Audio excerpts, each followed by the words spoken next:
دوستو میں آپ لوگوں کو ایک واقعہ سناتا ہوں۔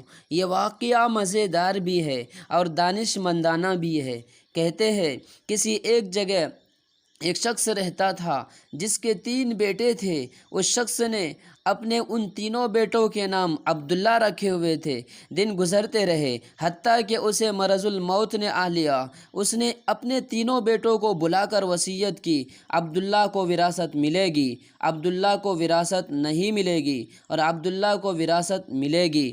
اس کے ساتھ ہی اس کی روح قبض ہو گئی۔ یہ خود تو فوت ہو گیا مگر اپنے بیٹوں کو حیرت میں ڈال گیا کہ کیسے فیصلہ کرے، کن 2 عبداللہ کو وراثت ملے اور کس ایک کو نہیں ملے گی۔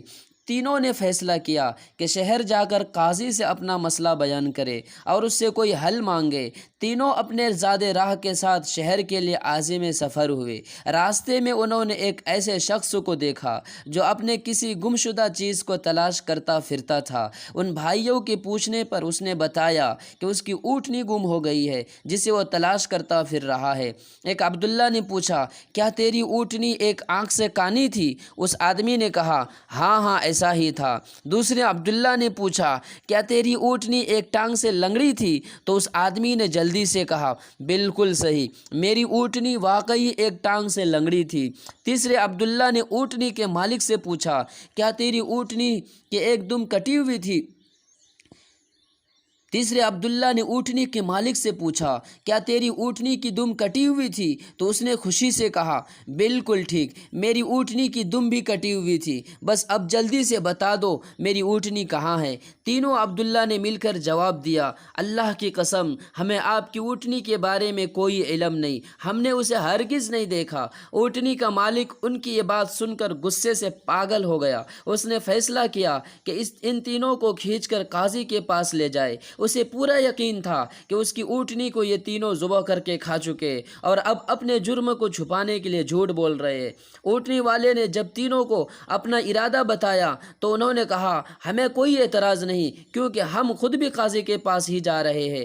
جب یہ چاروں قاضی کے پاس پہنچے تو اونٹنی والے نے قاضی سے اپنا قصہ بیان کیا۔ قاضی نے ان تینوں سے کہا، جس طرح تم تینوں نے اونٹنی کی نشانیاں بتائی ہے اس کا ایک ہی نتیجہ نکلتا ہے کہ اونٹنی تم تینوں کے پاس ہے۔ بہتر ہے کہ تم اپنے جرم کا اعتراف کر لو۔ پہلے نے کہا، جناب عالی، ہم نے اونٹنی تو نہیں دیکھی تھی، ہاں البتہ اونٹنی کے آثار ضرور دیکھے تھے۔ جب میں نے اسے کہا تھا تیری اونٹنی ایک آنکھ سے کانی ہے تو میں نے دیکھا تھا کہ راستے کے ایک طرف کی گھاس تو خوب چری ہوئی تھی مگر دوسری طرف ویسے ہی بامان موجود تھا۔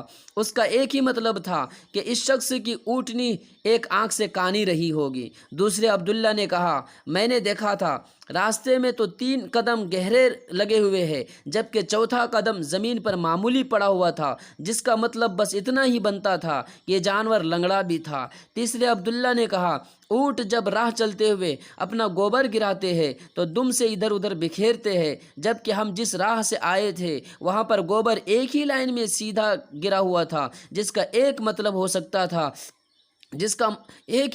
سکتا تھا کہ اونٹنی کی دم کٹی ہوئی ہے جو اپنا گوبر دائیں بائیں نہیں پھیلا پائی۔ قاضی نے بغیر کسی دیر کے اس آدمی کی طرف دیکھا اور کہا، تم جا سکتے ہو، تمہاری اونٹنی ان لوگوں کے پاس نہیں ہے اور نہ ہی انہوں نے اسے دیکھا ہے۔ اونٹنی والے شخص کے جانے کے بعد ان تینوں بھائیوں نے قاضی سے اپنا قصہ بیان کیا، جسے سن کر قاضی بہت حیران ہوا۔ ان تینوں سے کہا، تم آج کی رات مہمان خانے میں ٹھہرو، میں کل تمہیں سوچ کر کوئی حل بتاؤں گا۔ یہ تینوں مہمان خانے میں جا کر ٹھہرے تو انہوں نے محسوس کیا کہ ان کی نگرانی کی جا رہی ہے، کہ ان تینوں کی نگرانی ہو رہی ہے۔ کچھ دیر کے بعد ان کے لیے کھانا لایا گیا جو گوشت کے پکے ہوئے سالن اور روٹیوں پر مشتمل تھا۔ پہلے نے کھانے کو دیکھتے ہی کہا، یہ سالن کتے کے گوشت کا بنا ہوا ہے۔ دوسرے نے کہا، روٹیاں جس عورت نے پکائی ہے وہ حمل کے ساتھ اور پورے دنوں سے ہے۔ تیسرے نے کہا، یہ قاضی حرام کی اولاد ہے۔ بات قاضی تک پہنچ گئی۔ اس نے تینوں کو دوسرے دن اپنے عدالت میں طلب کر لیا اور تینوں سے مخاطب ہو کر کہا، تم میں سے کس نے کہا تھا یہ کتے کا گوشت پکا ہوا ہے؟ پہلا بولا میں نے کہا تھا۔ قاضی نے باورچی کو بلا کر پوچھا تو اس نے اعتراف کیا کہ پکانے کے لیے کچھ نہیں تھا، تو اس کو شرارت سوجھی اور اس نے کتا مار کر اس کا گوشت پکایا اور ان کو کھانے کے لیے بھجوا دیا۔ قاضی نے پہلے سے پوچھا تمہیں کیسے پتہ چلا یہ گوشت کتے کا ہے؟ تو اس نے بتایا گائے، بکری یا اونٹ کے گوشت کے نیچے چربی لگی ہوتی ہے، جبکہ یہ سارا چربی نما تھا جس کے نیچے کہیں کہیں گوشت لگا ہوا تھا۔ قاضی نے کہا تم او عبداللہ ہو جس کو اپنے باپ کے مال سے وراثت ملے گی۔ قاضی نے دوبارہ ان سے مخاطب ہو کر پوچھا کس نے کہا یہ روٹیاں ایسی عورت نے بنائی ہے جو 9 ماہ کے حاملہ تھی، جو 9 ماہ کے حمل کے ساتھ اور اپنے پورے دنوں سے ہے؟ جواب میں دوسرے نے کہا میں ہوں جس نے یہ کہا تھا۔ قاضی نے پوچھا تمہیں کیوں کر یہ لگا؟ اس نے کہا میں نے دیکھا روٹیاں ایک طرف سے پھولی ہوئی اور خوب پکی ہوئی ہے تو دوسری طرف کچی اور موٹی رہ گئی ہے، میں نے اس سے یہی اخذ کیا۔ روٹیاں بنانے والی ایسی خاتون ہے جس سے تکلیف کے مارے زیادہ جھکا نہیں جا رہا ہے اور وہ سامنے کی چیز بھی نہیں دیکھ پا رہی ہے، جس کا مطلب یہی بنتا تھا کہ عورت حاملہ ہے اور روٹیاں بنانے میں تکلیف محسوس کرتی رہی ہے۔ قاضی نے اس دوسرے سے بھی کہا کہ تم او عبداللہ ہو جسے اس کے باپ کے ترکہ سے وراثت میں حصہ ملے گا۔ پھر قاضی نے تینوں سے مخاطب ہو کر پوچھا یہ کس نے کہا تھا میں ولد الحرام ہوں؟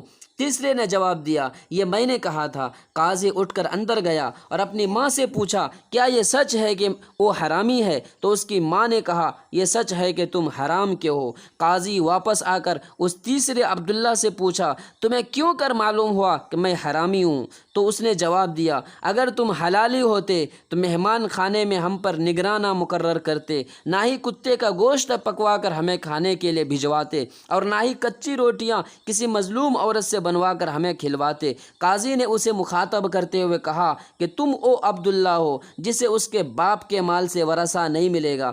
تیسرے نے حیرت کے ساتھ قاضی کو دیکھا اور پوچھا مگر ایسا کیوں ہے؟ قاضی نے کہا کیونکہ ایک حرامی ہی دوسرے ولد الحرام حرامی کو ٹھیک ٹھیک پہچان سکتا ہے، اور تم بھی میری طرح حرام کی اولاد ہو۔ وراثت پانے والے دونوں عبداللہ اپنی ماں کی طرف لوٹے اور دریافت کیا ہمارے تیسرے بھائی کا کیا ماجرا ہے؟ تو ان کی ماں نے کہا تمہارا باپ ایک بار صبح کی نماز پڑھنے مسجد گیا تو اسے دروازے پر رکھا ہوا پایا تھا، اسے گھر لایا، اس کا نام بھی تم دونوں جیسا عبداللہ رکھا اور اس کی پرورش کی۔ تو دوستو ایسی ہوتی ہے عربوں کی حکایتیں، ہے نا یہ واقعہ مزیدار بھی اور دانش مندانہ بھی۔ اللہ تعالیٰ آپ تمام کو خوش رکھے۔